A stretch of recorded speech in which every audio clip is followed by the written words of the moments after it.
This episode is brought to you by First Cup Coffee Company. First Cup is a Christian-owned patriot coffee company that stands for core values, family, and building community across the nation.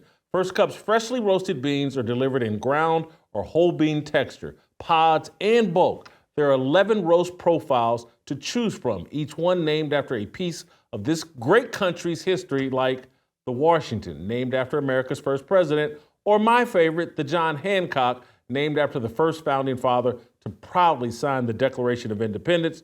First Cup doesn't sell burnt coffee like Starbucks and all the other guys.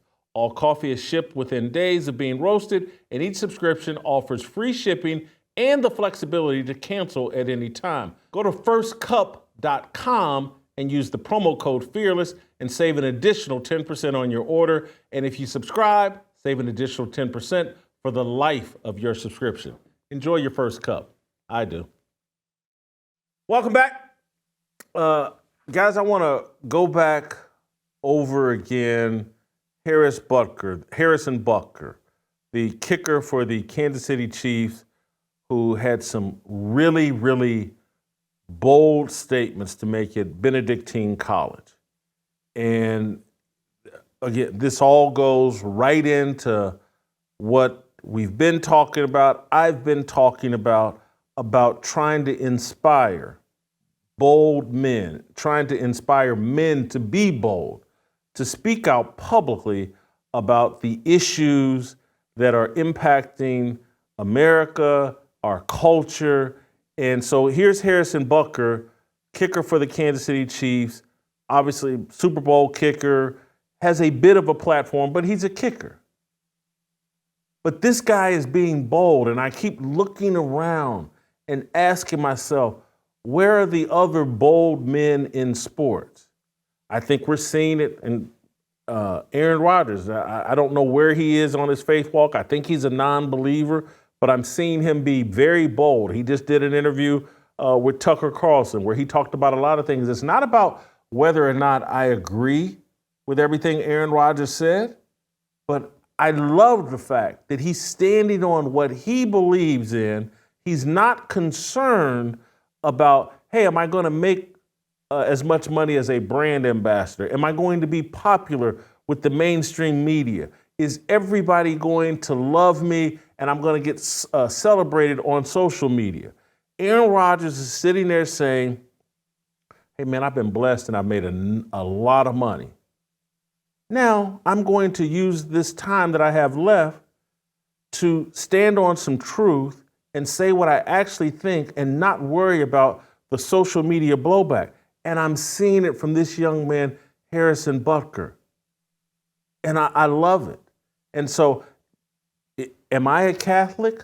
No, I'm not a Catholic. I'm not going to convert to Catholicism. But I don't care where it comes from. When I see boldness from men, and men willing to stand on any of this biblical worldview, biblical truth, I'm going to applaud it. Now, that's just me, because we need more of it. It creates a path towards Jesus Christ that we all need to be hopping on. And again, not a Catholic. Don't agree with everything Catholics do. Certainly, their worship of Mary. Not my thing, not my cup of tea, not what I believe in. But if they can inspire, if Harrison Butker can inspire more men to stand on truth and say the kind of things he's saying, I played you a clip yesterday. I'm gonna play you a different clip today that I thought was absolutely amazing. Play the clip. It is only in the past few years that I have grown in courage to speak more boldly and directly, because as I mentioned earlier, I have leaned into my vocation as a husband and father, and as a man. To the gentleman here today, part of what plagues our society is this lie that has been told to you that men are not necessary in the home or in our communities. As men, we set the tone of the culture, and when that is absent, disorder, dysfunction, and chaos set in. This absence of men in the home is what plays a large role in the violence we see all around the nation. Other countries do not have nearly the same absentee father rates as we find here in the U.S., and a correlation could be made in their drastically lower violence rates as well. Be unapologetic in your masculinity, fighting against the cultural emasculation of men. Do hard things. Never settle for what is easy. You might have a talent that you don't necessarily enjoy, but if it glorifies God, maybe you should lean into that over something that you might think suits you better. I speak from experience as an introvert who now finds myself as an amateur public speaker and an entrepreneur, something I never thought I'd be when I received my industrial engineering degree. Are you listening?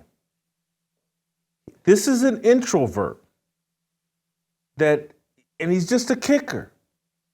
He's not some linebacker. He's not some offensive lineman. He's not some muscled up football meathead. This is a kicker who's an introvert, who can see like the time that we're living in and is saying, you know what? I'm not going to apologize for being a man. I'm not going to apologize for being a leader. I'm not going to run away from my responsibilities as a man. And too many men are running away from their responsibility. And when you say these things, I was looking over social media, over Twitter this morning, and was like, look at this blowback he's getting. People, again, this relates to racial idolatry. I saw people comparing what he just did to Colin Kaepernick and saying, the NFL, they shut down Colin Kaepernick for just taking a knee and peacefully protesting the death of Trayvon Martin or whomever. And these are the racial blinders that get put on. And you can't see the truth.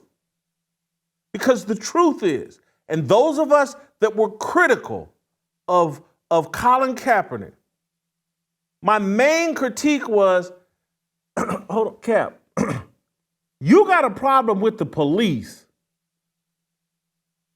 You got a problem with law enforcement and politicians, but you're going to protest on a football field.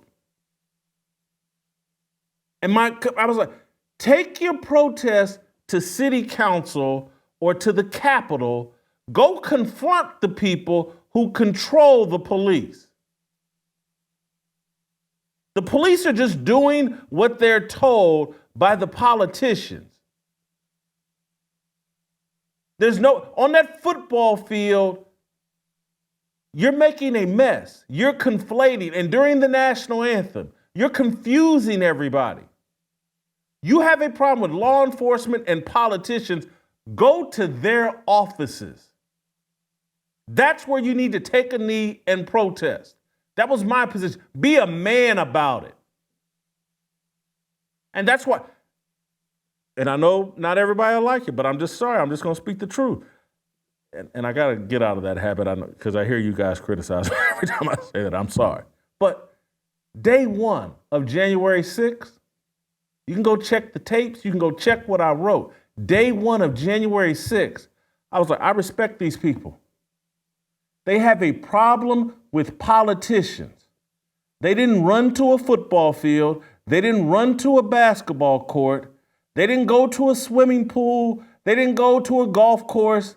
They went to the Capitol where the politicians they don't like work and said, hey, I want to have a word with you. I don't like what you're doing. You're selling me out.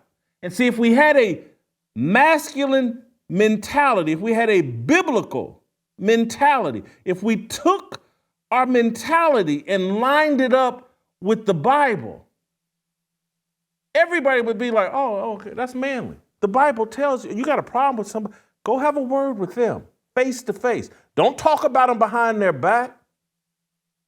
Go see and have a conversation with the actual men and leaders and people you have a problem with. That's why I've never had a problem with anything on January 6th. And I know that some people got out of hand, mostly FBI plants and informants. But this man, just to clear up the Colin Kaepernick point, this man went to Benedictine College, a religious university, a Catholic university, and called out Catholics. See, he had a problem with Catholics and went to their offices and filed a complaint publicly. I respect that. And as a man, if you're in the right mindset, you'll respect that. But if you're a woman and you're a leftist, or if you're a man who thinks like a woman, you'll hop on Twitter and file a complaint like some of the stuff that I saw. I saw some woman, Shannon Watts. Kansas City Chiefs kicker Harrison Butker's speech at Benedictine College railed against abortion, IVF, surrogacy, euthanasia, LGBTQ+, and liberated women. But it didn't mention the gun violence that killed a fan at the Kansas City Chiefs Super Bowl parade.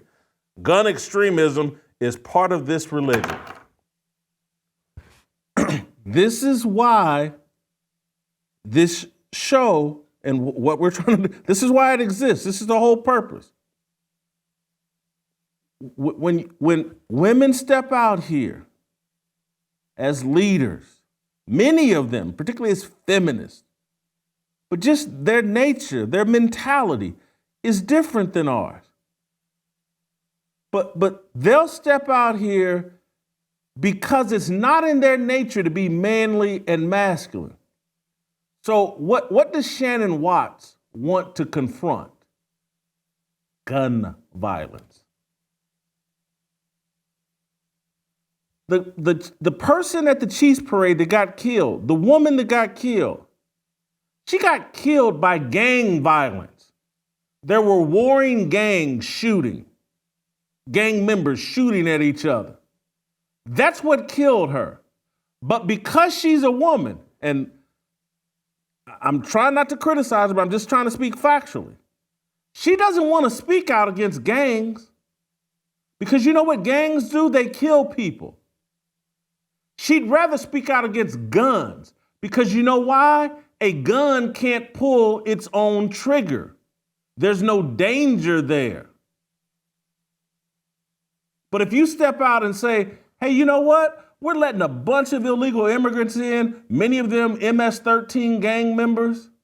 Hey, you know what? We got Bloods and Crips in these black communities. We got gangster disciples and vice lords in these black communities that are shooting up each other and shooting up innocent bystanders.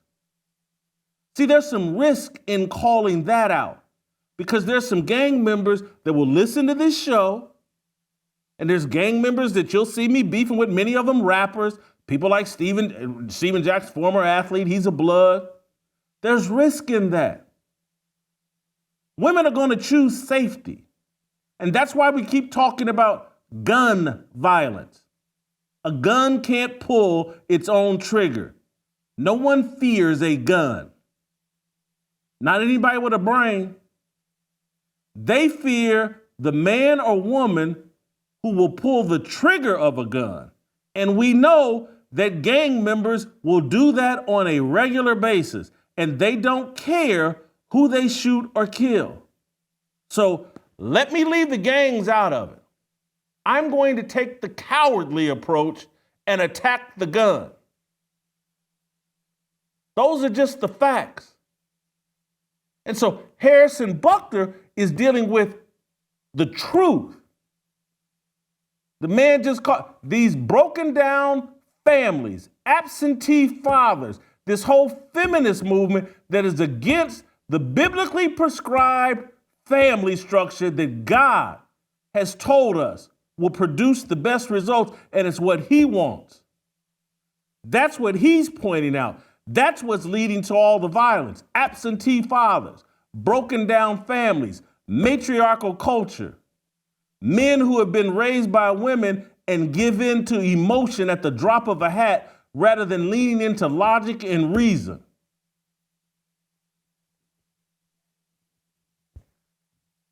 Harrison Butker, hats off to you, brother. Keep doing you. Would love to have you at roll call. I ain't got to agree with everything, but I respect a man willing to be a man. We need more of that. And that's what we're trying to do with this show and with Roll Call and anything else that I'm associated with. And look, I'm not perfect. Harrison Butker ain't perfect, but I can recognize a man when I see one. When we come back, we'll start a conversation in Tennessee Harmony about Roll Call and what we're doing here at Fearless. And but for most of the conversation, I'm just going to keep it real with you. So, for most of that conversation, you need to be a Blaze TV subscriber. You're going to have to go behind the paywall to get this full discussion. We can't do this without the Blaze and the Blaze's support. And so I need you to subscribe if you want the full Tennessee Harmony discussion, because we're going to get into it. All right, stay tuned. Tennessee Harmony next.